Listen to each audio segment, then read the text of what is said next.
down at the River Severn now, and I've just spent about 10 minutes walking along it, which was very, very insightful in terms of the elemental forces at play here. I mean, the mud is incredible. Trying to get down to it is you're slipping about like you're ice skating. Highly slippery, very fine mud, almost clay. In fact, very little sand. And that's probably because of the volume of water that goes through here.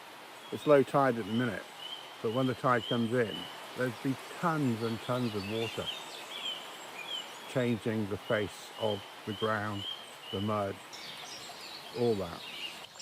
But so there's this side which is like you were talking about, how, you know, the Romans spent God knows how long trying to cross this river. This river was just not having any of it. Yeah. Right.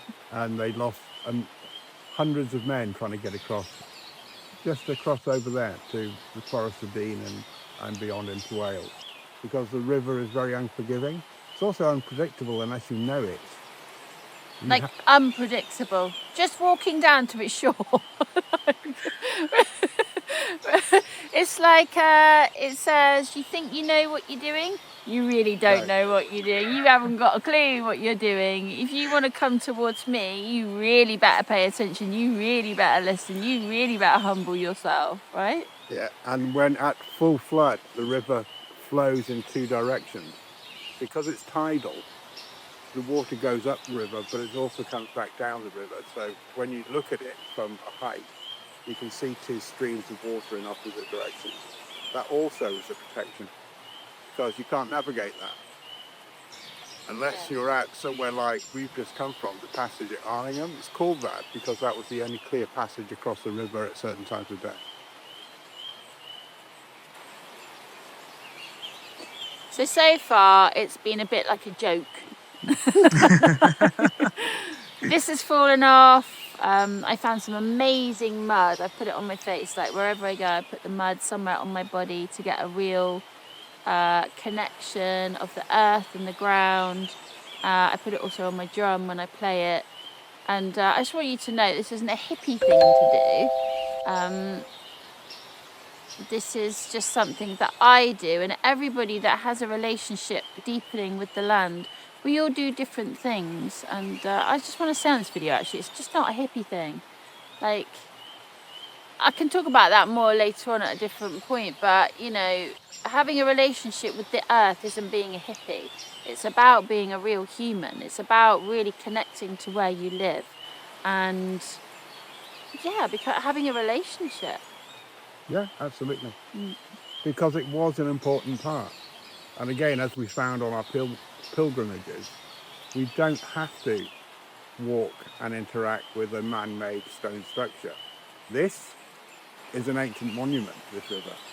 It's been here as long as people have been here. It's provided defence, it's provided food, it's provided materials. Life. It provides all of life. It does, yeah. And it's humbling. It's just humbling to even to try and get close to it. It's not having it. It's not having it. It's really not having it. Yeah. So there's a sense of, also when I was walking, nothing is what it seems, because the mud is shaped in pebbles, but they're not pebbles, they're mud, which obviously one day will become pebbles, but it's how the river plays with the earth and interacts with the earth. So you probably look down there and think, oh, there's a load of pebbles. It's just mud pebbling. There were shells and seaweed. Yes, there's a real humbling to getting near to the Severn. There's a real humbling of trying to get close to the water. It's very clearly you can't. And actually Rich was saying that the tide comes in just like that from in this, well, also let's call her Sabrina. Like, that's the old name, the old Celtic name. The old Celtic name for the river. When people really had relationships with this water, they really worshipped her and were in relationship with her and really said, thank you, and came to her in deep reverence. And so we tried to get even a little bit close, and it's proved to be, well, a comedy. Honestly, a comedy. Just slipping around, like almost on my arse. Slapstick, Yeah, slapstick. Like, yeah, you think you're coming close. Like, think again. Just like an inside So it's now. like, okay, right, thinking again. Yeah, it's interesting. So we're just having a chat about an inquiry, being curious about what pilgrimage is. and what it means to each of us.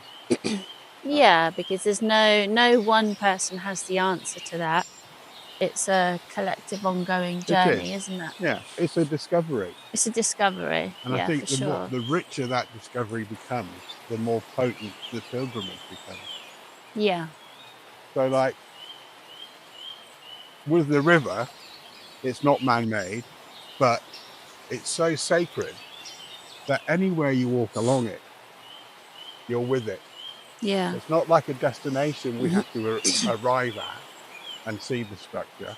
It's here. It's here, yeah. And we are, up alongside it. I mean, we tried to get really up alongside it, and we said it was like a slapstick comedy show. It certainly was. You're just slipping all about the place. Anyway, coming back to, what we feel pilgrimage is, and our, like we say, ongoing understanding, and letting go of understanding from that very logical place into that inner listening place where I would say we have the potent relationship with the elements, earth, air, fire, water. We do. And my feet are just stepping forward on the earth that birthed me, us, the earth that feeds us, the earth where we go back to when we leave these bodies. And, to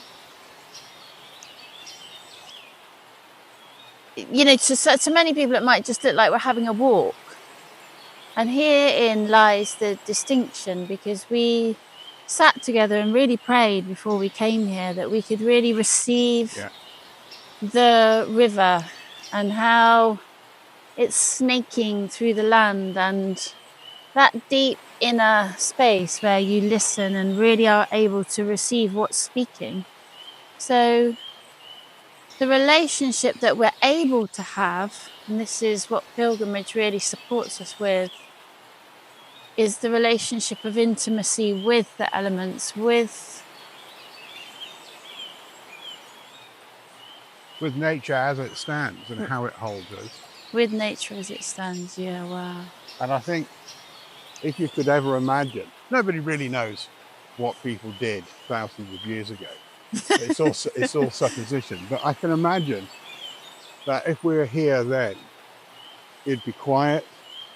There'd be no road noises. There'd be no planes in the sky. Certainly no pylons of electricity.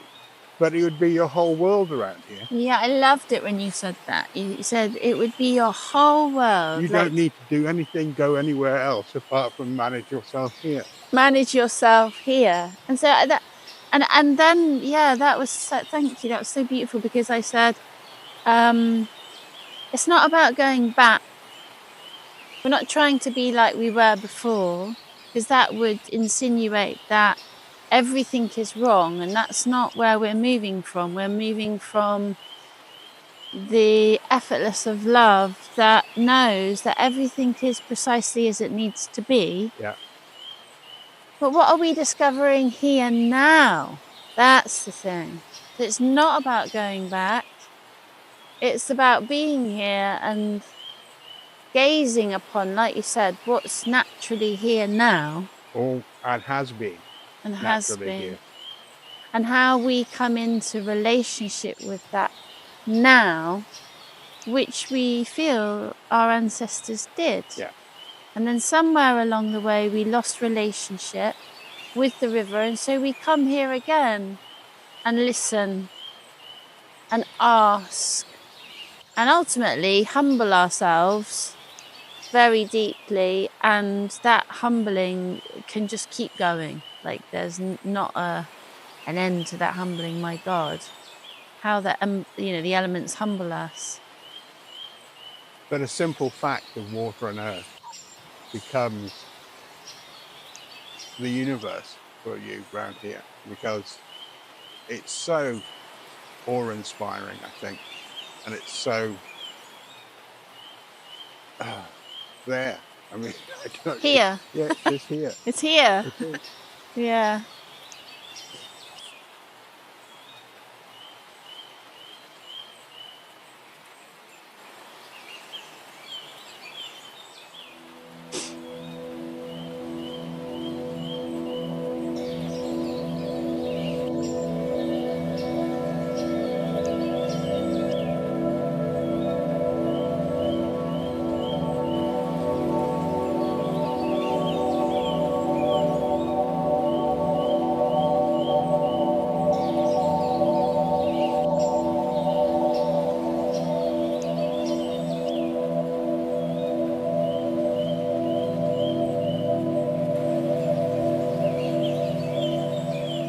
So I suppose I'm just laughing a lot right now because there's such a joy in becoming more and more yourself.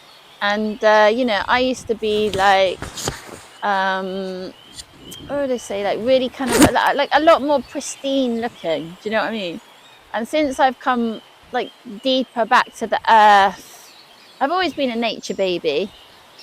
But since I've come deeper back into the earth, I'm just looking at myself on camera, like just laughing, thinking it's just epic, because there's like this sense of color and creativity and freedom of expression and breaking out of that like black and white linear. We'll say that again. Monotonous. Yeah, monotony. Yeah, where like no one wants to like stick out of that in case anyone looks at them in a certain way, or you're scared to be seen, scared to be noticed, scared to It becomes a habit. Habit. Yeah. Hiding in the routine. And scared to shine, scared to be really unique, really individual. But actually what happens is the more that unique and individual you become, the more value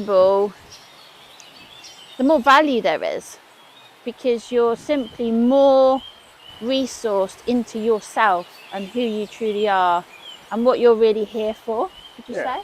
I would say so. And I think valuing yourself is really, really important, because we all have a lot to offer. So much. And it's understanding that and not being, I'm not saying ashamed, but circumspect about it. It's not showing off, it's just having a good time. Like really having a good time. Really being able to dance, really being able to sing or paint, and creativity, is being able to bring your creative self without fear. Without fear. Yes. Absolutely. Yeah.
Barakartoy